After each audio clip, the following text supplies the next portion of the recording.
If you're suffering from rolled in shoulders, posture where you're coming forward, you can't seem to straighten up, at the end of the day, you just feel like this huge hunchback. I'm going to cover 3 things that I want you to start doing to make sure we can not only just get a hold of that, but start correcting it. So the first thing, and I tell all of my patients this, it's so critical to the overall health of the body, and that's to increase the strength of your core. And what I mean by that, all these muscles around here that hold that body up are got to be strong. Doesn't matter what you do up the upper body, if these muscles are weak down here, you just end up all hunched over. We just don't want that. The best sports are going to be swimming, doing kids for dance and ballet, gymnastics, the whole body sports where you really engage in the core. If you want specific exercises to strengthen this, we have a whole video program for it, set in different phases that you can just jump into and work forward from there. So let either Rachel or myself know if you're interested, and we'll send those videos through accordingly. That's the first part. That's the foundation. It's so critical to get that core strength. Second exercise that I recommend, typically with that posture, with your spine, what ends up happening is everything starts to curl over. These shoulders roll in, which means these muscles in here, which are known as the pec muscles, start to get really tight. So important to stretch them. I always find the best stretch is just getting in a doorway. The muscle you really want to focus on is the pec minor.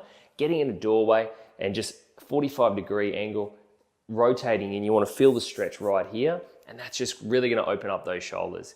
You can do all the core work, all the strengthening work at the back, but if these muscles are tight, every day comes forward again. We need to get them looser.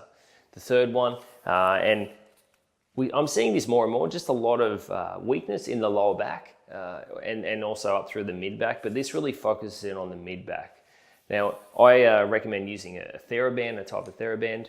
There's different ways you can do it, but I'm just going to demonstrate the one that we recommend. Having your arms straight out in front of you, you want to engage your shoulder blades. And what I mean by that is as if you're trying to squeeze an apple between your 2 shoulder blades. So you want to set the shoulder blades, engage them, straight arms, and then bring it all the way back. And then gradually release it. From the side, this is what that looks like. Engage your shoulder blades, straight arms, and I'm just moving my arms and slowly coming back.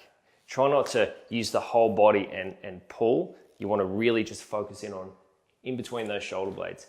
There's different varying levels of strength when it comes to the TheraBand. Start with a light one, I think it's a yellow, and then just gradually work up. You'll find it'll get really fatigued really quickly. Work on these 3 exercises. Obviously there's the structure, which is more looking at more the skeletal system. That's a whole other area. But really fundamentally when it comes to the muscles, work on these 3 different types of exercises. I'll make sure you maintain that posture. Enjoy.